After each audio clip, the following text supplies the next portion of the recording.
దోషము విడుదల చేయాలి. నా శిక్షను, నా పాపము శిక్షను గౌరవించి నువ్వు తగ్గించుకుని మమ్మల్ని నిలబెట్టడానికి ఈరోజు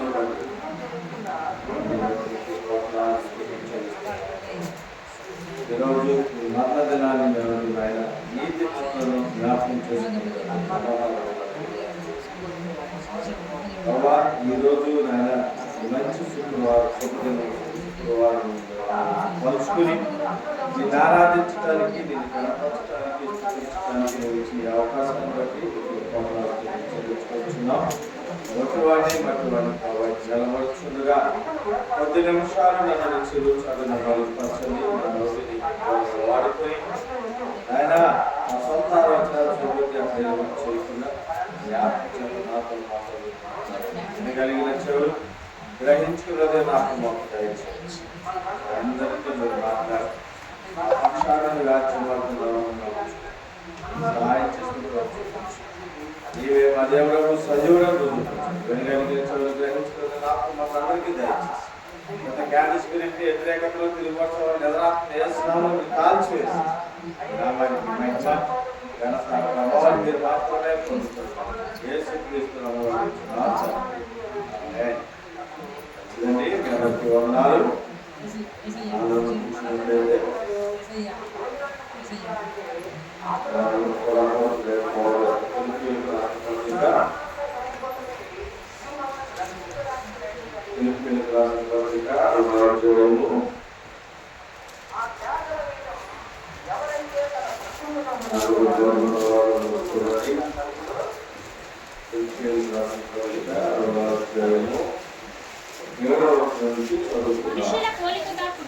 మనుషుల పోలికగా పుట్టి దాసుని స్వరూపమును ధరించుకొని తనను తానే యుక్తినిగా చేసుకొనెను.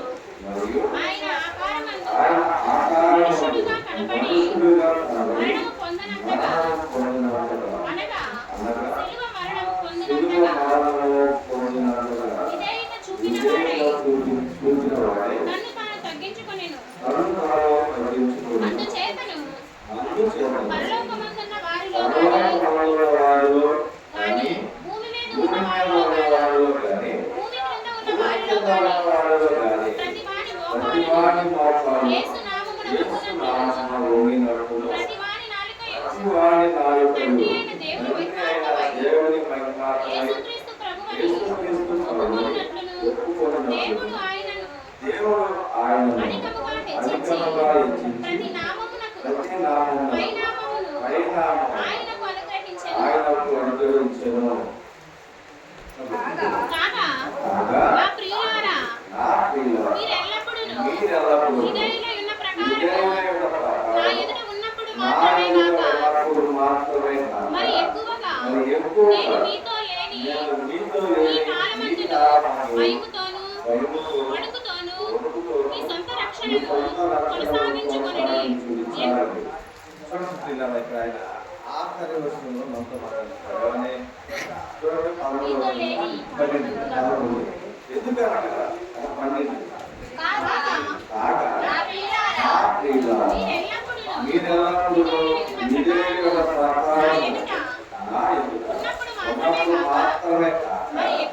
మరి ఎక్కువగా నేను మీతో లేని ఈ కాలంలో భయముతోను వణుకుతోను మీ సొంత రక్షణగా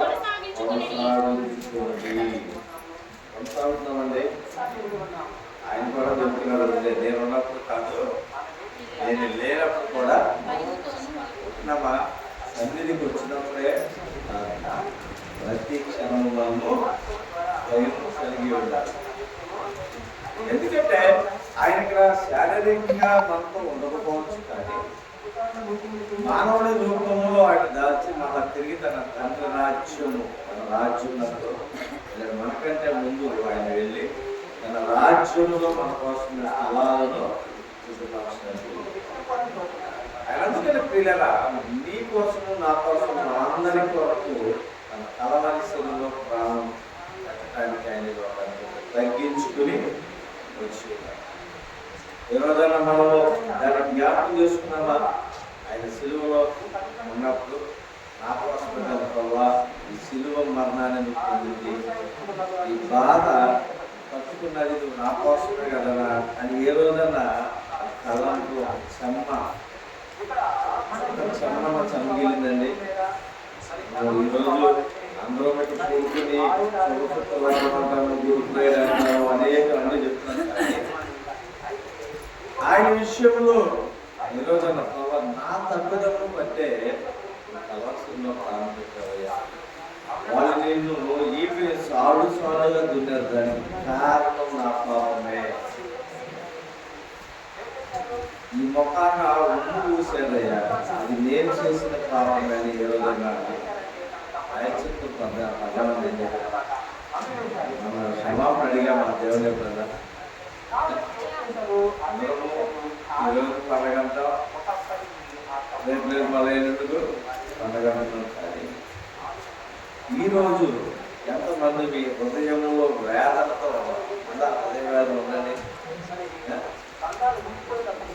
ఎవరు మాట్లాడుతున్నారు? వస్తున్నాను తినేసి వచ్చినట్టున్నారు. భోజనం వచ్చారా? అందరూ భోజనం చేసుకొచ్చారా? మరి ఎంతమంది నిద్ర నిద్రెప్పుడు వస్తుంది? నిద్రెప్పుడు వచ్చింది? నిద్రెప్పుడు వచ్చింది? పగలు ఎక్కడ వచ్చింది? సేలో పని చేస్తా ఉన్నాం అనుకోండి, నిద్ర వచ్చిందా? బాధ నిద్ర వస్తుందా? బాధ్యత ఉంది నిద్ర వస్తుందా? భయం ఉంది నిద్ర వస్తుందా? ఏమీ లేనప్పుడు నిద్ర వస్తుంది. అంటే మనకి ఉన్నాం కానీ మనకంటూ ఒక బాధ్యత కానీ ఒక భయము కానీ ఏమీ లేనప్పుడు నిద్ర వస్తుంది. టెన్షన్ ఉంటే భయం ఉంటుంది, భయం ఉన్నప్పుడు నిద్ర రాదు. దేవుడు నా కొరకు ప్రాణం పెట్టాడే, ఈ పాపాన్ని నేను ఒప్పుకోకపోతే నాకు పర్వత రాజ్యం లేదేమని భయమే లేదు అసలు. ఎక్కడంటే మన పరిస్థితి ఎలా తిను తాము చూపించడం అన్నట్లుగా అయిపోయింది. ఎందుకంటే ఆయన మన పిల్లలు ఆయన పెట్టేశాడు కదా, చచ్చిపోయే లోపల ప్రభావ క్షమించంటే పర్వతం తీసుకెళ్ళిపోతారు అనుకుంటున్నారు. ఏమన్నా ప్రేమలు పాప క్షమాపణ పొందిన పర్వత రాజ్యం, భారతదేశం తీసుకున్న మాత్రాన పర్వత రాజ్యము ప్రతి పాపాన్ని ఒప్పుకుని విడిచిపెట్టారు. మరి ఎంతమంది నమ్మకాలు తెలియదు. కానీ చాలా మంది ఏమైపోయిందంటే యేసుక్రీస్తు నామంలో బాప్తిసం తీసుకుంటే మనంతా రక్షణ పొందేసాము, పర్వత రాజ్యం వెళ్ళిపోవాలి. ఈరోజు ఒక రకంగా ఈరోజు మనం ఎలా ఉన్నట్టు సంతోషించడానికి ప్రజలు. ఎందుకంటే మనందరి పాపం నిమిత్తం మన పోరాటం మనసు పొందవలసిన శిక్షణ ఆయన పొంది మనల్ని రక్షించాడు. అయితే ఇంకొక విషయం కూడా సంతోషించడానికి ముందు ప్రభు నా కోసమే కదా నువ్వు మరణించావు. చూడండి, ఏదైనా యాక్సిడెంట్ ఏదైనా ప్రమాదం డౌట్ తప్పించావు అనుకోండి, మనము ఆ వ్యక్తి పోయినా మనం దెబ్బ తగిలింది అనుకో, ఆ వ్యక్తిని రక్షించిన వ్యక్తి ఏం చేస్తాడబ్బా మళ్ళీ తప్పించిన గుర్రాలు వేసి వెళ్ళిపోతాడా? సైకిల్ గుద్దేసింది, కొత్తగా అయితే గుద్దితే చచ్చిపోయాడేమో. ఒకవేళ తప్పించిన వాడికి దెబ్బ తగిలింది, కాలు చేయలేదంట, బ్రదర్ బాగా తప్పించున్నాడు సంతోషం బ్రదర్ వేసి వెళ్ళిపోతాడా? ఏం చేస్తాడు? ఎంతసేపు ఉన్నాడు? వర్షం మొదలు నుంచి అన్ని చేసి రుణపడి ఉంటాడు. నేను ఈ రోజు వెళ్తానంటే కారణం నీవు పెట్టినా. అలా దేవుడు మనకి మన ప్రాణాన్ని పెట్టాడు. కాలో అనుకుంటుకోలా, ఆయన కాలో చేయలు అనుకుంటుకోవాలి. ఆయన మన కోసము ప్రాణాన్ని పెట్టాడు. మరి ఆయనకి కృతజ్ఞత కలిగి ఉండాలి. ఉన్నామా? ఉన్నామంటే ఒక రోజున కృతజ్ఞత కలిగి ఉన్నామా ఆయన దగ్గర? ఒక రోజున కన్నీరు విడిచామా? ప్రభా నీ పాదాలు కడుగుతానయ్యా, నా కన్నీరు నా కోసం ప్రాణం పెట్టావు కదా, నా కోసం నువ్వు తగ్గించుకున్నావు కదా, నా కోసమే కదా ఈ లోకానికి వచ్చి. చూడండి, ఏడవలసిన ఒకసారి మనుషుల కోరికగా పుట్టి దాసుని స్వరూపము ధరించుకొని తానే వ్యక్తునిగా చేసుకుని మరియు ఆయన ఆకాశమందు మనుషుడిగా కనబడి మరణం పొందినంతగా, అనగా శిలువ మరణం పొందినంతగా చూపిన వాడే తనను తగ్గించుకొనెను. ఏం పొందినట్టుగా? మరణము పొందినట్టుగా. అన్నట్టు ఏదో స్లీపింగ్ టాబ్లెట్ వేసుకున్నాం, ఏదో బేబీ పెట్టి వేసుకున్నాం, మరణం కాదు. అక్కడ తలవారి సిలువలో ప్రాణాన్ని పెట్టలేదు. సిలువను మోసుకుంటూ ఆ కొండలు దాటుకుంటూ కొరడా దెబ్బలు తింటూ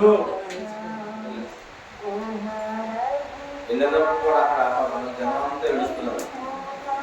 అంటాడైనా తండ్రి వాళ్ళు ఏడుస్తున్నప్పుడు వీళ్ళు కొడుతుంటే వాళ్ళు ఏడుస్తున్నారు. చూస్తున్న వారు అందరూ కూడా అయ్యో ఈయన్ని ఎలా కొడుతున్నారని కొట్టమాకండి అన్నప్పుడు యేసుప్రభువు వారు అక్కడ ఒక్క సెకండ్ తండ్రి ఇలా ఒకసారి చూడు అంటే వాళ్ళు ఎవరు దెబ్బ పడిద్దాం కదా. కానీ ఆయన వచ్చింది ఎదిరించడానికి కాదు, ఆయన ఈ లోకానికి వచ్చింది నిన్ను నన్ను మనందరినీ రక్షించడానికి లోకానికి వచ్చాడు. ఆయన మనందరినీ రక్షించి తాను బలిగా అర్పించుకుని మన పాపములను మోసుకుని పోయి గొర్రె పిల్లగా వచ్చాడు ఈ లోకానికి. ఆయన తన తండ్రి చిత్తాన్ని నెరవేర్చడం కోసం వచ్చాడు. వాళ్ళందరూ ఆలోచన చెప్పాడమ్మా, నా కోసం మీరు ఏడవకండి, మీకోసము మీ బిడ్డల కోసము ఏడ్చారు. ఎప్పుడన్నా మీ బిడ్డల కోసం ఏడ్చారా? మీ బిడ్డల కోసం మీకోసం ఏడ్చారా? అది సర్వనాశనం అయిపోయాక నా పిల్లలు అయిపోయారు ఏడుస్తుంది కాదు.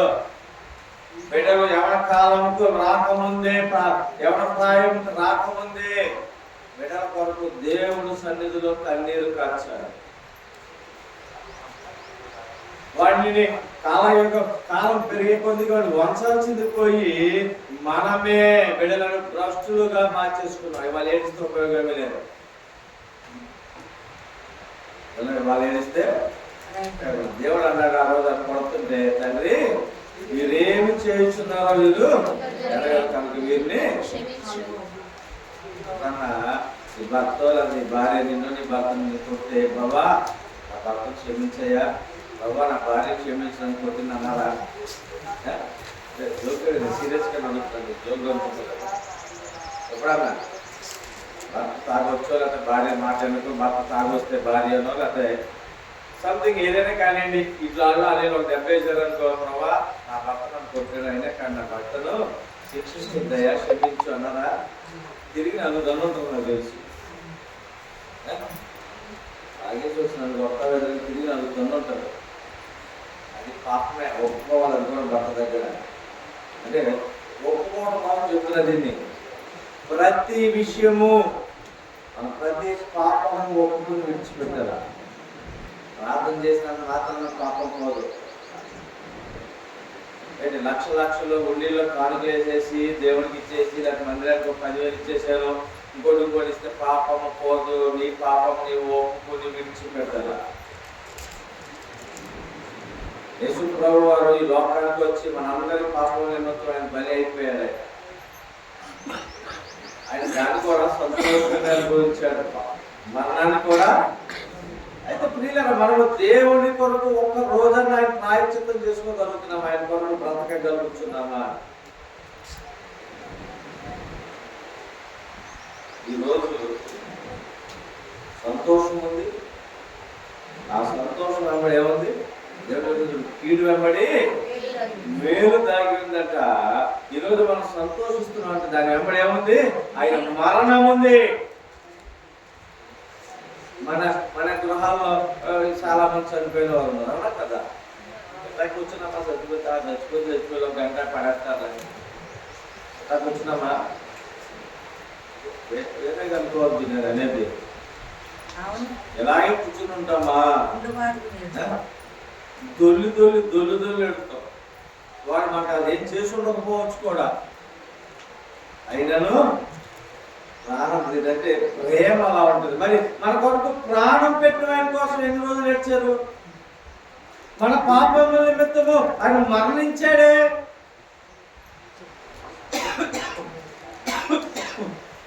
ఆయన మన కొరకు ఈ లోకానికి వచ్చి, పరలోకాన్ని విడిచి లోకానికి వచ్చి నీలాగా నాలాగా జీవించి మనందరూ పాపముల నిమిత్తం మరణించారు. ఒక్క రోజన్నా ఆయన కొరకు ఉపవాసం ఉండి, ఒక్క రోజన్నా కన్నీటితో ప్రార్థన చేసి ఆయన పాదాలు కలిగామా? కన్నీటితోనా?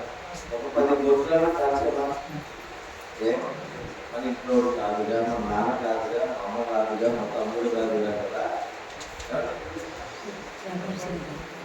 ఈ లోకంలో ఉండే బంధాలు, ఈ లోకంలో ఉండే ప్రేమలు శాశ్వతమైనవి కాదు, అశాశ్వతమైనవి. ఇక్కడ ఈ మనిషి చనిపోయాక వాడిని కొంతకాలంలో గుర్తు తర్వాత, కానీ ఆయన ప్రేమ శాశ్వత కాలము.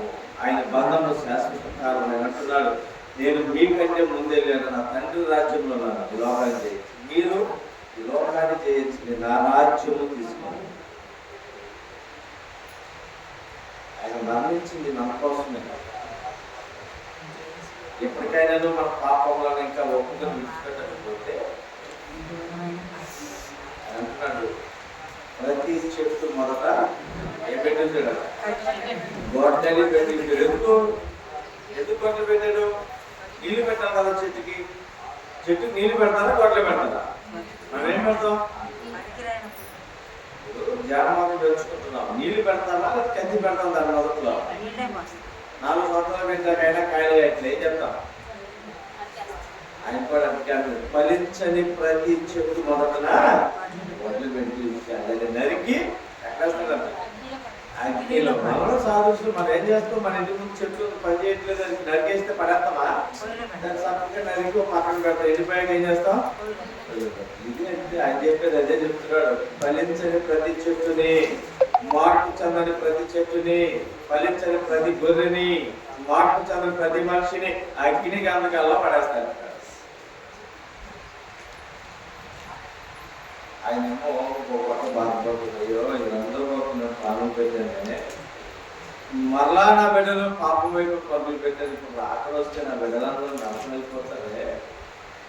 ఇప్పుడు ఏంటని ఆయన దినమల్లా ఏడుస్తున్నాడు, దినమల్లా ఏడుస్తున్నాడు. ఆయన ఆలస్యం చేస్తున్నాడు, రాలేక చేతగాడు. ఈ క్షణాన్న రాకలు వస్తే నేను తెలిసే భూలోకానికి పిలుపునిస్తే ఎక్కువ శాతం మంది పాపంలో ఉన్నారు, నరకానికి వెళ్ళిపోతారని ఒకే ఒక్క కారణంతో ఆయన రాకుండా ఆలోచిస్తున్నారు.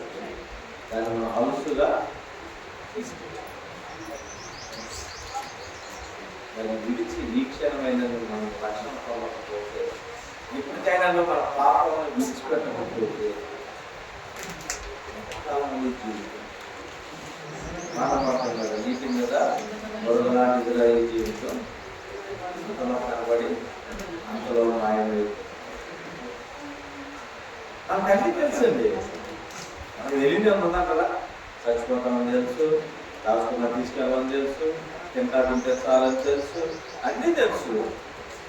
కానీ ఎదుటి వారికి చెప్తాం. మన ఇంకా ఒక సమస్య వచ్చిన పిల్లలకి కష్టపడలేకపోతున్నాం, డబ్బులు సాగుతుంది, ఎప్పుడు చూసుకున్న అమ్మాయి కష్టపడి పోగేస్తున్న ఉపయోగం లేదు కదా అని మన బంధువులకి స్నేహితులకి చెప్తాం. మన ఇంట్లో వచ్చేసరికి ఏం చేస్తాం? మనం కూడా అట్టకుంటామా? పోగేటట్టు చూస్తాం. దేవుడు అంటున్నాడు, ఈ లోకంలో దేన్నైతే ఇష్టపడుతుందని ద్రోహం చేస్తాను. గమనించారు, దేన్ని ఇష్టపడతారు దాన్ని మీకు ద్రోహం చేస్తారు. మనం ఇష్టపడేది ఏంటిది? డబ్బు. అన్నప్పుడు పేరుపోయిందా? గమనించాలి, ఈ లోకము అశాశ్వతమైనది. ఏనాటికైనా ఆయన రాజ్యం వెళ్ళాలి. ఆ రాజ్యంలోకి ప్రవేశించాలంటే ఈ రాజ్యంలో ఉండగానే దానికి తగినటువంటి మెట్లు కట్టుకోవాలి. బిల్డింగ్ కట్టుకున్న మెట్లు లేకపోతే ఏం చేద్దాం? చెప్తామా? ఎందుకంటే ఆ రాజ్యం అక్కడ స్థిరపడిపోయింది. ఈ రాజ్యం ఎక్కడ ఉంది? ఈ రాజ్యం నుంచి ఆ రాజ్యం వెళ్ళాలంటే మెట్లు కట్టుకోవాలంటే మనం మార్గాన్ని సరళం చేసుకోవాలి. ఆ మార్గమే ఈ పాపాన్ని విడిచి యథార్థమైనటువంటి జీవితంలో నడిపించుకోవాలి. మనం ఒప్పుకునే ప్రతి పాపం ఒక్కొక్క మెట్టే.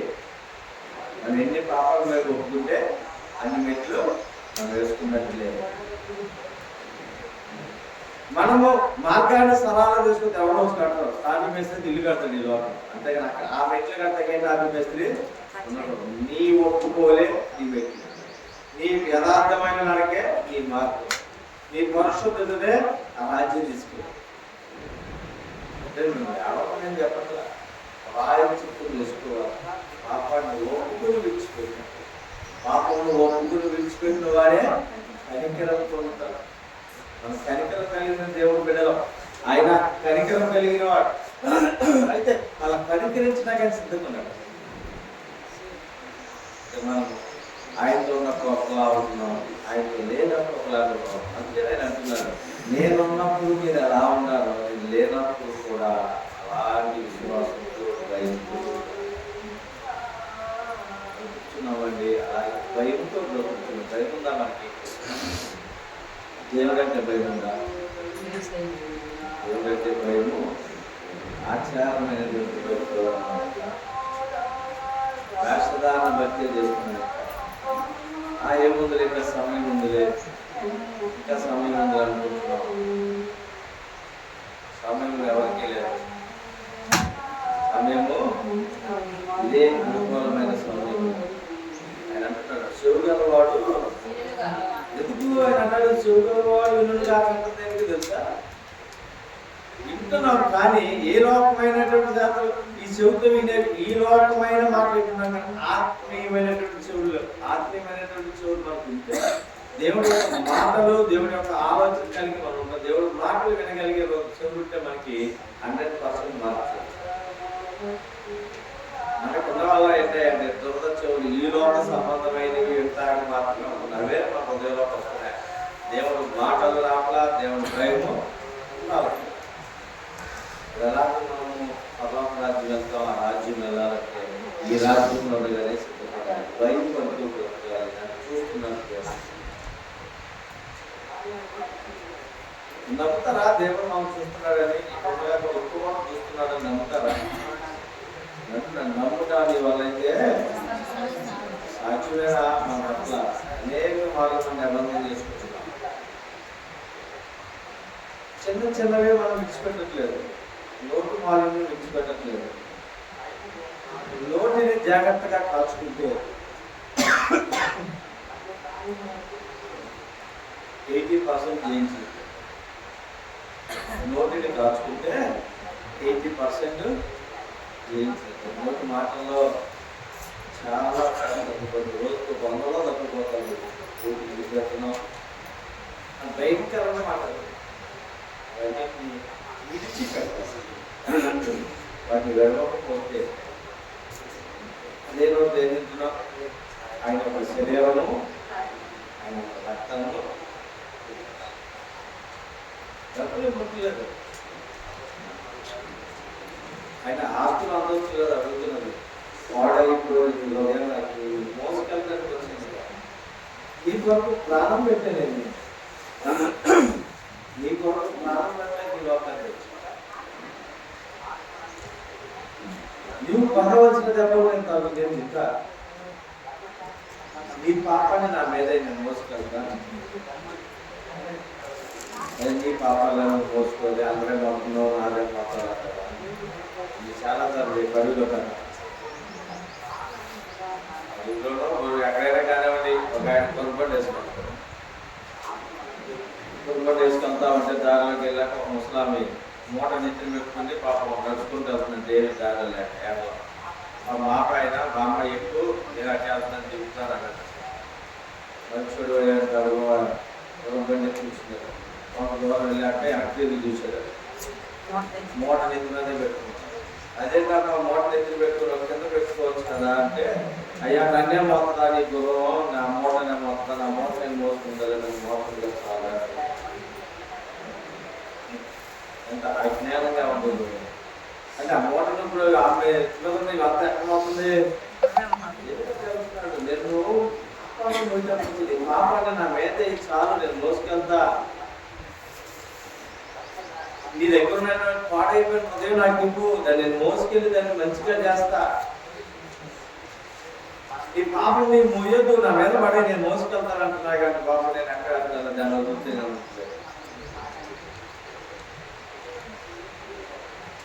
ఈ రోజు మనం అంత ఆనందంగా పండగ అంటున్నాం. పండగ ఎంత బాధ ఉందో చూడండి, గమనించండి. అదే శిలువుని మనం ఎందుకు నడుచుకుందాం. ఒకరోజు 100 కేజీలు సిమెంట్ పోస్తూ కొరడాలతో, నిజంగా కొరడాలతో కొట్టించుకుంటూ ఈ రోజు శివం దగ్గర వెళ్ళొద్దావా? చూద్దాం ఒకసారి. అసలు బాధ ఉంటుందా, అది ఎలా ఉంటుంది. దానికి గేలములు కదా వాళ్ళు పూర్వం ఎక్కడ మన గేలములు కదా. చేపను తీసినప్పుడు గేలము గుచ్చుకుంటే అల్లాడిపోతుంది. చేప తీసిన చేప ముళ్ళు గుచ్చుకుంటే ఏమి చాలుగా దున్నారు కొరడాలతో పాటు. ఎలా ఉంటుంది? మాంసం ముందుగా మారిపోయాడు. ఆఖరి రక్తపు బొట్టు వరకు సిద్ధించడానికి కారణం తెలుసా? మనిషి చనిపోయే ముందు బలిముతో కొడితే నీళ్ళలో వచ్చిన రక్తం రాలా అంటే రక్తం ఒంట్లో లేదు. అందుకని ఆఖరి రక్తం పొట్టు వరకు సిందించాడు. ఇంకా ఉంటే ఇంకా సిందించాడు ఆయన లేదు. మొత్తం దారం పోసాడు మన అందరితో. ఎంత విశ్వాసంతో మనం భయంతో ఉండాలి ఆయన ఎందుకో కలిగిన అనుభవిస్తున్నాం కాబట్టి మనం అనుకోకుండా వెళ్ళిపోయాం కాబట్టి మనకి ఇందులో ఉండాలి. వాళ్ళు బయటికి వెళ్తే అందులో అనుకుంటారు అనేటువంటి బట్టి అయితే అర్థమైంది. భక్తిని భక్తిలాగానే చూడాలి. అందరూ వండుకుంటున్నారు కాబట్టి అన్నం అనుకోని వండుకోవాలి. ఏం తింటామని వదిలేస్తారు. ఆ రోజు వండి అన్నం వండి పక్కన పడేసేస్తారా ఏం తింటామని చెప్తే ముగిస్తాను. అలా 7 మాటలు ఉన్నాయి, అన్నీ ఉన్నాయి. నోరు తెలిసి మాట్లాడితే నేను వచ్చుతాను. తలకాయలు నిలబెట్టడానికి అంతవరకు చెప్తాను. అది నోరెక్క ఉండదు.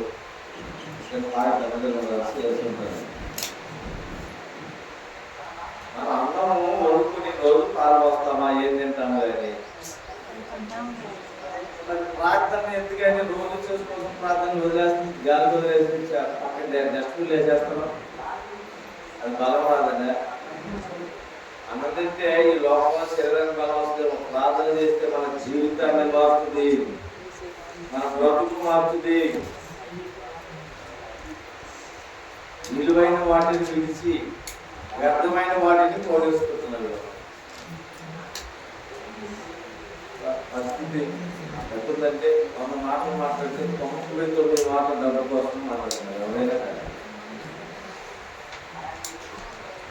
దేవుడి గురించి ఎన్నో నన్ను ఆ డబ్బులు అన్నింటినీ సృష్టించినటువంటి సృష్టికర్త గురించి ఎవరు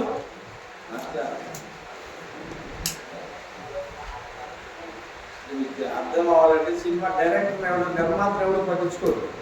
సినిమా గురించి హీరోని గొప్పగా చెప్పుకుంటాం, డైరెక్టర్ చెప్పుకుంటాం. దాని వెనక శ్రమపడి కష్టపడి లక్షల కోట్లు ఖర్చు పెట్టేటువంటి నిర్మాతలు మాత్రం వాడు ఆడ డబ్బు పెడితే నేను ఇద్దరు ఇక్కడ కనపడేది.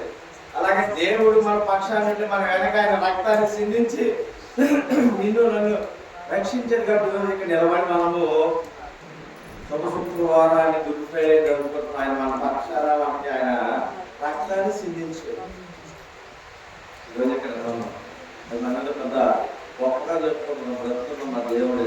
దేవుడే దేవుడి కోసం నువ్వేం చేసావు? ఆయన నీ కోసం నా కోసం ప్రాణం పెట్టాడు. నువ్వేం చేసావు? ఏం చేసామండి? ఒక గంట ముందు రాలేము. ఒక గంట ముందు 11 గంటలకి అక్కడ అమ్మదంతా 11ంటికి తెలిసి చెప్పడం మా చెట్టు తాళమే తీయలే. 11 ఆ 2 రోజులు వచ్చేది నాకు పాలవుతుంది. ఆ వచ్చింది నాకు వచ్చేది. అంటే మనకి ఎంత నిర్లక్ష్యంగా ఉన్నామో చూడండి. అన్నవ్వలేదు అన్నం కూర వండుకోకపోతే రావద్దా? రోజు తినే అన్నం కూరగా నేను ఇల్లా కొనుక్కోకూడదా? బట్టలు ఉతుక్కోవాలి, రేపు మెల్లగా ఉతుక్కోకూడదా? అంటే 2 చేతులు ఉంటే అందరికీ 2 మీద ఒకటి గడ్డి మీద ఒకటినా? మరి ఎందుకు పని అవ్వలేదు? కారణం ఏంటి? బాధ్యత లేదు, నిర్లక్ష్యం. వెళ్దాం లేదు. అదే పెళ్లికి అట్టగలుగుతారా? అట్టగలుగుతారా? అది బాధ్యత. చెప్పకుండా అక్కడ మనుషులు చూస్తే రాలేదేమని అడుగుతారు. ఎవరు అడిగేవాడు కానీ ఇక్కడ లేచి అక్కడ ఎంట్రీ ఉండదు గమనించకుండా అక్కడికి వెళ్ళకపోయినా మానవునికి అడుగుతాడేమో తప్ప అడుగుతాడేమో కానీ ఇక్కడ ఇది నిర్లక్ష్యం చేస్తే అక్కడ ఉండదు. ఎంట్రీ ఫీజు ఉండదు. అక్కడ ఎంట్రీకి సర్టిఫికేట్ ఎవరు అక్కడ గెట్అవుట్ అంటారు. ఏది విలువైంది? దేనికోసం ప్రయాసపడాలి? దేనికోసం పరుగులు పెట్టాలి? పరిశీలన చేసుకోవాలి. మన స్థితి మనకు తెలుసు. ఇలా తెలియదు ఎవరికి వాళ్ళు చర్చకెళ్ళాలి అని తెలుసా? అందరికీ వాళ్ళు ఆరాధన తెలుసా? తర్వాత గంట ముందు లేవచ్చుగా. తెలుస్తారు అసలు మీరు చెప్తారో తెలియదు. మాకు సెలవు రోజు మాత్రమే లేకపోతే ఆదివారం అంతా 9 దాకా లేకపోతే టయానికి వస్తాం. 9కి లేకపోయినా టయానికి మాత్రం ఒక 5 నిమిషాలు అడిగి ఎక్కడ ఉంటాం. కారణం తెలుసా? పొద్దున లేకంగానే ఒక్కొక్కరు పట్టుకుంటాం కానీ ఎప్పుడు లేకపోతాం భయం ఉండాలి. ఫస్ట్ తీసుకోవాలి. కారణం అయితే సమయాన్ని పాటించాలి. మనకి ప్రాణం పెట్టండి ఆయన మన కొరకు. ఆయన కోసం మనం ఏం చేసాం? మన రోజన్నా ఆయన సన్నిధిలో గడపడానికి, రోజన్నా ఆయన కొరకు కన్నీరు కాచడానికి అవకాశం లేకుండా. ఎందుకంటే సమయం లేదు కదండి. టీవీలు చూడటానికి సమయం సరిపోతుంది. మనకి ఎక్కడికి వస్తారు? అక్కడికి ముసలు తెచ్చుకోవడానికి సమయం సాగుతుంది. మనకి ఆనందం ఎక్కడ ఉంటాం?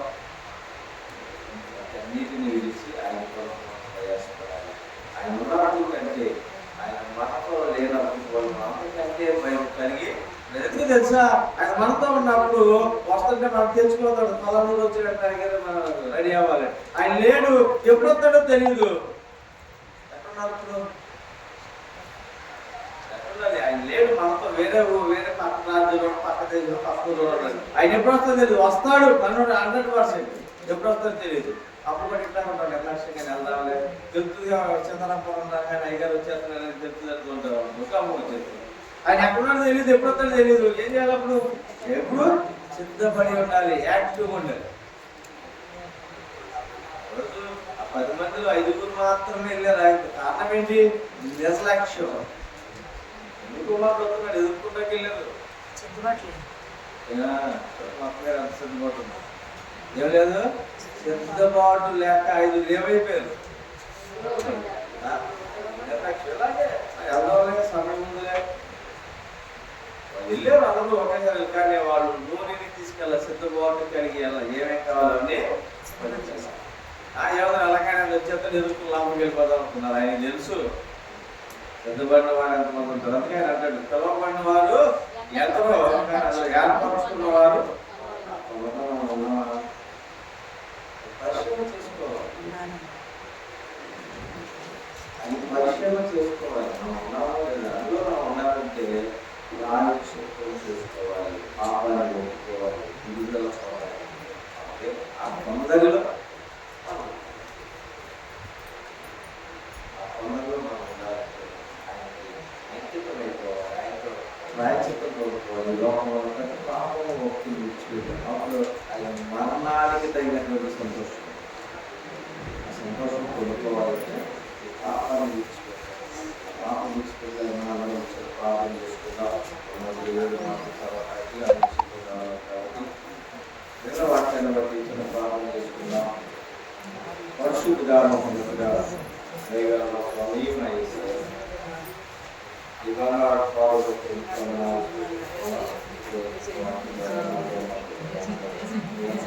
తగ్గించుకుని లోబడి నా పాపంలో నిమిత్తము నా దోషము రక్తాన్ని చెల్లించి నాలో ఆయన శుద్ధిగా చేసి నీవు ఆయన బలిగా మార్చుకోవాలి.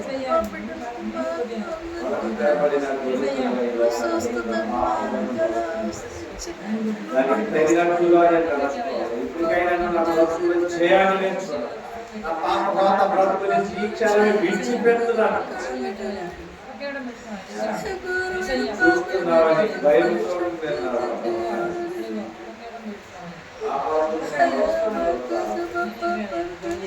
ఈ లోకంలో మాకు ఎవరైనా సాయం చేస్తామని మరో లేకుండా ఉంటాం.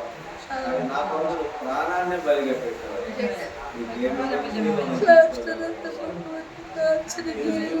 తప్ప నేను ఆరాధించడం తప్ప నేను ఏమించి నిలబెట్టించు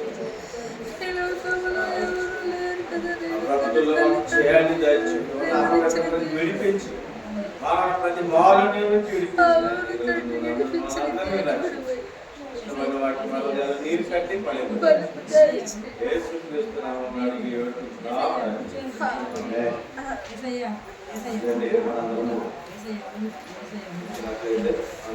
ఏడు మాటలు